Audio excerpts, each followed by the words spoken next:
Alam ko naman na hindi kayo ang gumastos niyan eh. Kailangan nag-audit niyan. Kayo medyo nasisisi, di ba?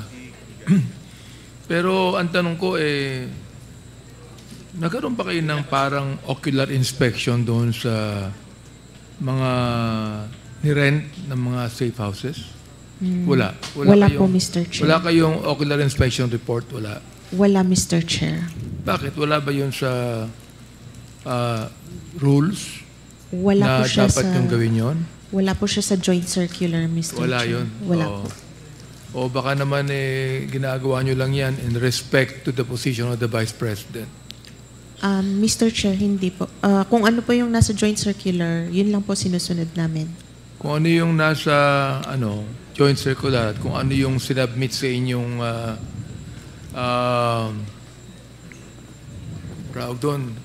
accomplishment report or pakita nga uli yung yung mga rentals diyan.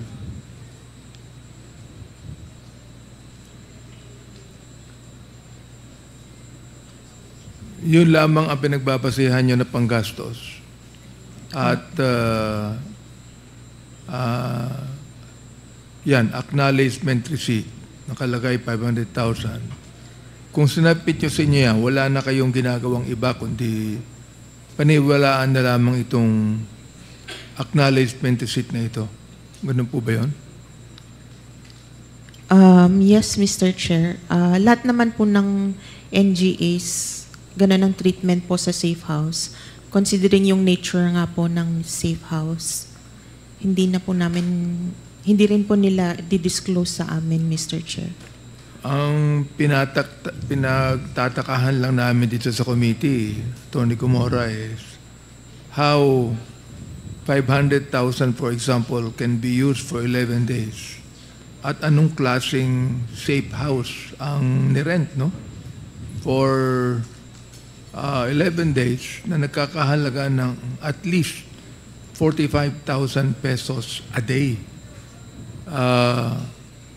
Di ba? Parang yun, Attorney Cumora, sa yung palagay, di ba? Parang malaki. Parang napakalaki. Kung iisipin natin talaga. Malaki po siya, Mr. Chair, considering malaki po yung confidential fund nitong agency po na ito. Yung confidential fund ang tinitingnan nyo, pero hindi nyo tinignan kung paano ginamit ang confidential fund na ito. Tinatanggap nyo lang kung ano nakalagay sa acknowledgement receipt. Ganun po ba yun? Basically, opo. So there's no way for you to be able to really verify. Kasi meron kayong verification eh. Sa regular audit po. Ha? Sa regular audit po meron, pero sa Intel and Confidential Fund audit, wala po. So there is no way for you to verify? Yes po, Mr. Chair. Kinakailangan siguro, Mr. Chair, i-revisit natin itong batas tungkol sa confidential fund. And we ought to review and amend. Kasi nakikita ko naaabuso eh. Talagay nyo, Attorney Cumora. Kasi kung halimbawa nakakawala yan sa audit ninyo at tinatanggap na lang natin kung paano ginagastos yan nang hindi mo alam kung paano, we do not even know what happened to it, we do not even know how it is being used, we do not even know how big the property is, we do not even know how many square meters. Yes. We do not even know who other people are using it. And just imagine, kung 1 million po yan in a day, 11 days ginamit yan, that's 90,000 pesos a day. Or just imagine, 90,000 pesos a day. Mukhang talo pa yata yung bahay na uupahan natin sa Forbes Park when you speak of 90,000 pesos a day. Attorney Cumora, hindi nyo naisip yung ganung bagay. Basta, sabi nga ni Congressman ako, hook, like, and sinker. Tinanggap nyo yan. Walang question. Nag-base lang po talaga kami sa requirements ng joint circular. And also, hindi naman po kasi lahat ng agencies may confidential funds. Yun lang po talaga. Base lang po talaga sa joint circular. And hindi lang naman po COA, since joint nga po siya, it's an effort po ng COA, TND, DBM, GCG, and DILG po, yung joint circular. Wala talaga tayo masyadong makukuha pa ganyan, di ba? Dahil sa merong joint circular na yun lamang ang nakalagay. Am I right? Yes, Mr. Chair. Mr. Chair, I'd like to divert my interpellation to Major General Nolasco Mempin.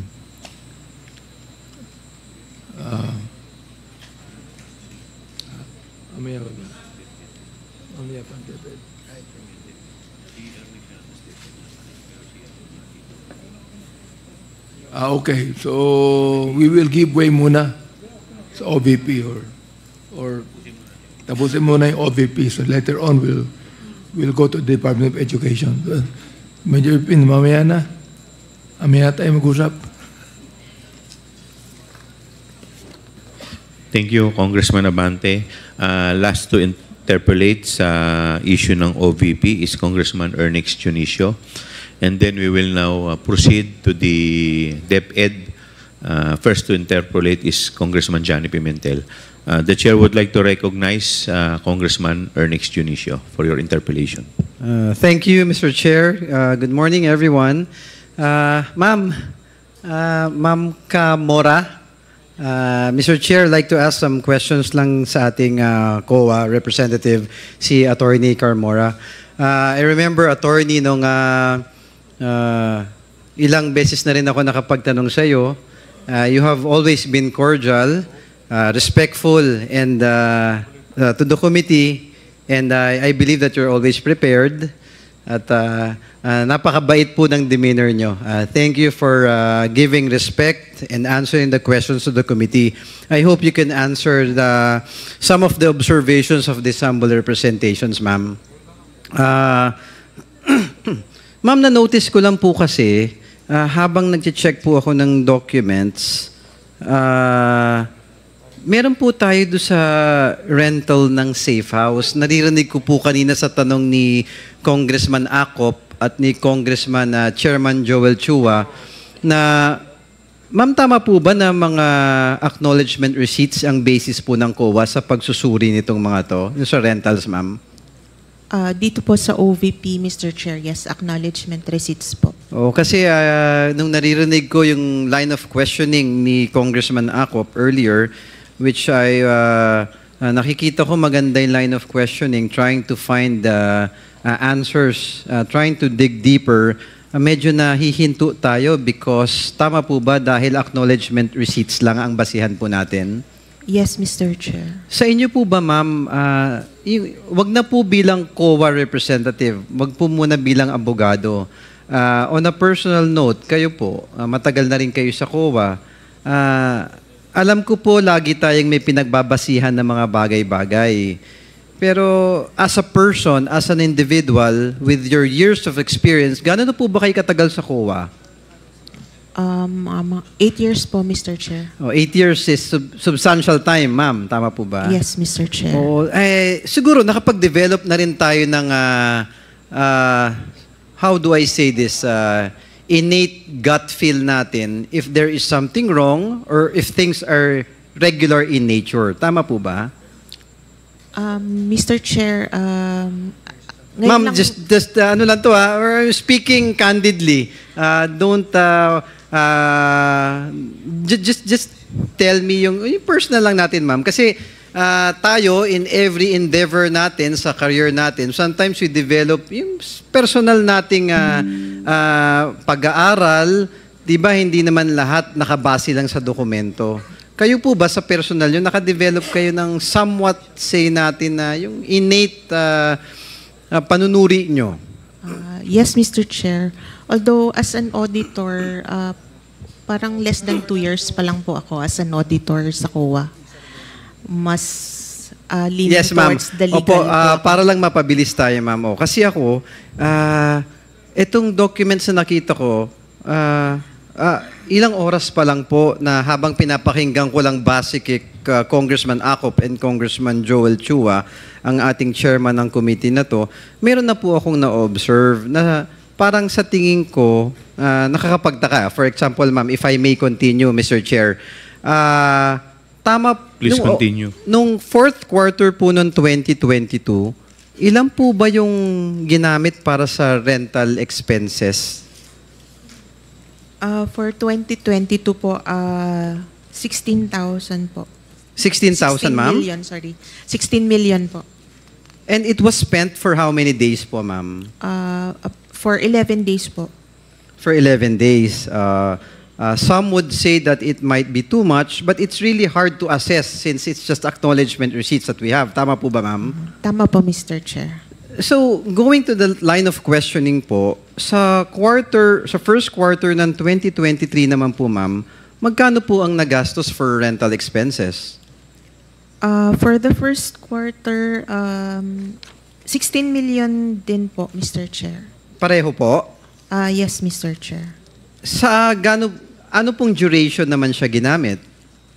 It's February 6 to March 29 po ang nasa accomplishment report nila. Suma total po, ilang araw po yun?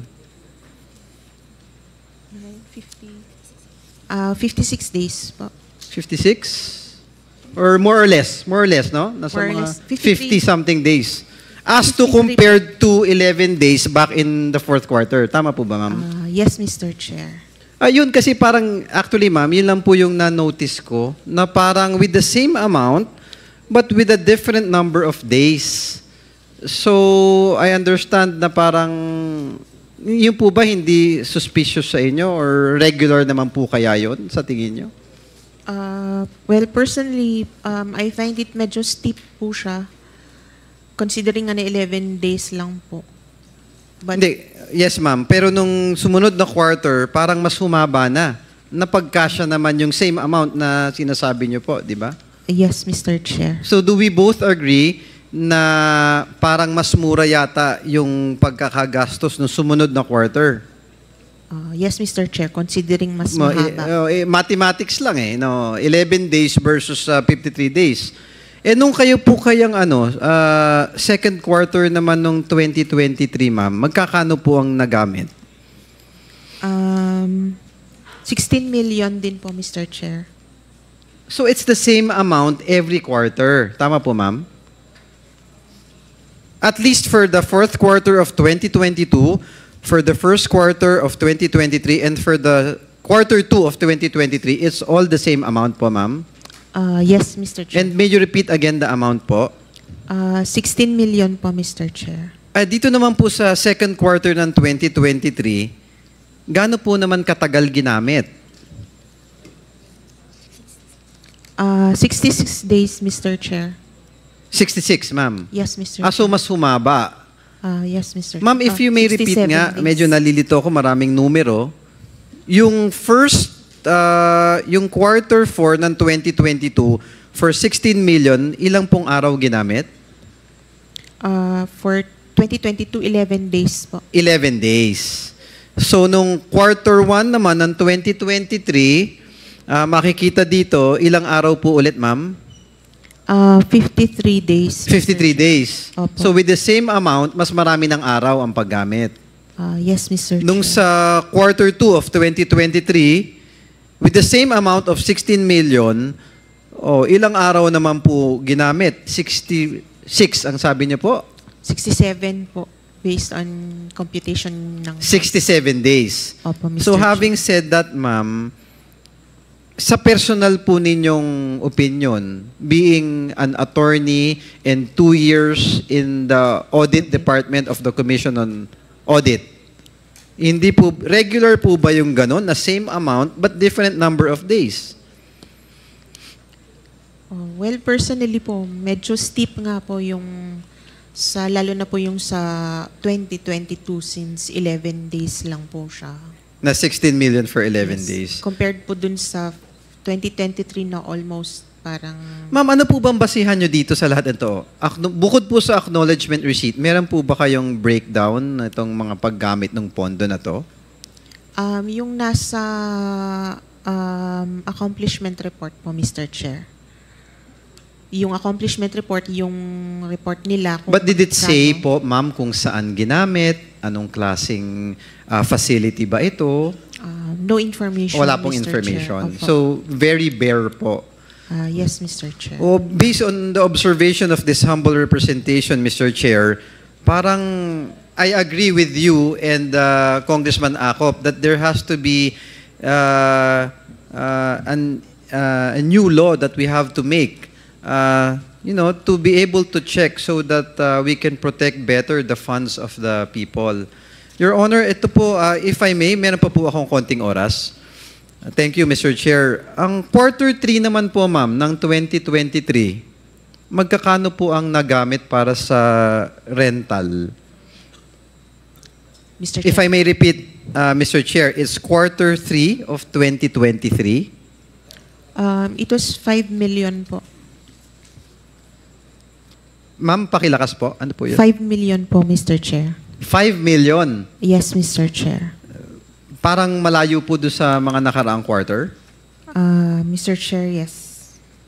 So, correct me if I'm wrong, Mama, 16 million fourth quarter of 2022, 16 million quarter 1 of 2023, another 16 million of quarter 2 of 2023, tapos ng quarter 3 of the same year, biglang nag-drop po ng 5 million. Tama po? Tama po, Mr. Chair. Para sa ilang araw naman po nagamit yung 5 million na yon? Yung durations po, 79 ma'am. days po. Sorry po? 79 days. 79? Yes po. So, mahigit 2 buwan. Yes po. Hindi po ba na parang nakakapagtaka na 5 million na pagkasya sa 79 days, tapos medyo extreme kumpara sa quarter 4 ng 2022 na 16 million for 11 days? Pwede pong ganun, sir, na extremely malaki yung gastos nung 2022. Parang malaki yung discrepancy. Yes, So, Mr. Chair. I think any person could simply or easily deduce a question na kung napagkasya yung 5 million for 79 days ng quarter 3 in the year 2023, bakit kailangan gumastos ng 16 million for 11 days sa quarter 4 ng 2022? Yun yung tinatanong ko kanina, ma'am, na bilang parte ng Commission on Audit at isang attorney, abogado, na 8 years na rin po kayo sa commission, yung para bang hindi tayo dapat maging ministerial lang. I do understand that we base everything based on documents. Being a lawyer, I'm sure that that's how you process everything. Pero gaya ng sinabi ni Congressman Acop na bilang tagapagbantay ng pondo ng taong bayan, siyempre naroon din naman yung pagkakataon na may gut feel tayo. Na siguro apart from each document na nakikita natin, if we see something out of the ordinary, like what we are mentioning now, maybe we can, I don't know if you can do something about it. Or siguro it is imperative nga, that's the reason why importante itong committee ng Blue Ribbon is to, in aid of legislation, so we can craft laws, Your Honor, so that things like this that won't happen again, that at least COA will be able to dig deeper apart from just acknowledgement receipts. No, kasi medyo your hands are tied, just you're basing it on documents. Tama po, ma'am, no? Yes, Mr. Chair. Pero pasensya na po, if I may ask, on a personal level, medyo meron ba kayong nafe-feel na irregularity? Siguro, sir, medyo steep, lalo na po yung 11 You do days agree na medyo meron sa 2022 parang ano? po. Oh, Your Honor, just if I may have one last minute, na nagtataka lang po kasi ako based on documents. Meron kasi ditong quarter 4, 2022, quarter 1 to quarter 3 ng 2023. Parang wala po ako nakikitang quarter 4, fourth quarter ng 2024, ilan po ba ang nagamit naman dun sa period na yun, ma'am? Mr. Chair, wala po silang liquidation for the fourth quarter ng 2023. Fourth quarter ng 2023, wala na Wala po. po, Mr. Chair. Bakit po kaya?